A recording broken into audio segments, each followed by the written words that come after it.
Captain Zara Malik stood in the ruins of what was once humanity's most advanced communication hub, her battle-scarred armor reflecting the orange glow of burning cities across the horizon. The Nexus station, buried 3 kilometers beneath the Sahara Desert, had been Earth's last hope for sending a message across the galaxy, a final declaration before the inevitable end. The alien invasion had begun exactly 73 days ago.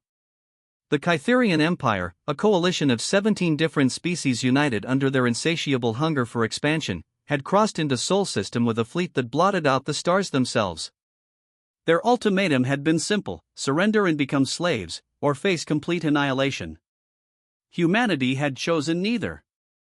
Dr. Elena Vasquez hunched over the quantum transmitter's control panel, her fingers dancing across holographic interfaces as she made final calibrations. Blood dripped from a gash above her left eye, courtesy of the Kytherian shock troops that had breached the facility's outer defenses just an hour earlier. Signal strength is at maximum, Captain. We have maybe 10 minutes before they break through the blast doors. The facility shook as another plasma bombardment struck the surface above them. Dust rained from the reinforced ceiling while emergency lights flickered ominously. Around them, the last 50 members of Earth's resistance worked frantically to maintain the equipment, their faces grim with the knowledge that this transmission would be their final act of defiance. Commander James Chen materialized as a flickering hologram, his image distorted by interference from the ongoing battle. He was broadcasting from the orbital defense platform Prometheus, humanity's last military installation still fighting in Earth's upper atmosphere. Zara, we've lost contact with the Australian underground. The Antarctic facility went dark 20 minutes ago. You're our last shot at getting the message out. Malik nodded grimly, understanding the weight of responsibility crushing down on her shoulders. For months, Earth's scattered resistance cells had been gathering intelligence on the Kytherian Empire's expansion patterns, their military tactics, and most importantly, their weaknesses. This information needed to reach the outer colonies, the free worlds that still had a chance to prepare for what was coming. Dr. Vasquez, are we locked onto the target frequencies? All 17 colonial networks are receiving, plus the Andorian Free State and the Centauri Republic. Signal is clean and strong. Elena's voice cracked slightly. My daughter is on New Geneva. Tell me she'll have a chance to fight back. She will, Malik said with more confidence than she felt. Upload the complete tactical analysis. Every ship class, every weapon system, every psychological profile we've compiled on their leadership. Make sure the colonies know exactly what they're facing. The quantum transmitter hummed with barely contained energy as terabytes of data began streaming across interstellar space. The information represented humanity's collective knowledge about their destroyers, strategic insights purchased with the blood of billions, tactical revelations discovered in the final moments of doomed worlds. Suddenly, the blast doors at the facility's entrance began glowing white-hot as Kytherian cutting beams sliced through 6 feet of hardened steel. The temperature in the chamber spiked as alien pheromones, the distinctive sulfur and ozone scent of the Kytherian warrior caste, began filtering through the ventilation system. Transmission at 60% completion, Dr. Vasquez reported, sweat beading on her forehead despite the facility's climate control. They're through the first door. Activating defensive protocols. Automated defense turrets emerged from hidden wall panels, their plasma cannons charging with a distinctive whine. Malik drew her sidearm. A military-grade particle weapon that could punch through Kytherian combat armor and took position behind a makeshift barricade constructed from server components. The second blast door exploded inward in a shower of molten metal and superheated debris. Through the smoke and flame came the Kytherians, towering insectoid warriors with chitinous exoskeletons that gleamed like polished obsidian. Their forearms each carried different weapons: energy rifles, molecular disruptors, neural scramblers, and the curved blade appendages that had given them their fearsome reputation across a dozen conquered systems. The battle for the transmission chamber began with devastating intensity. Plasma bolts screamed through the air as human defenders poured everything they had into the attacking force. The automated turrets lasted exactly 47 seconds before Kytherian heavy weapons reduced them to sparking wreckage.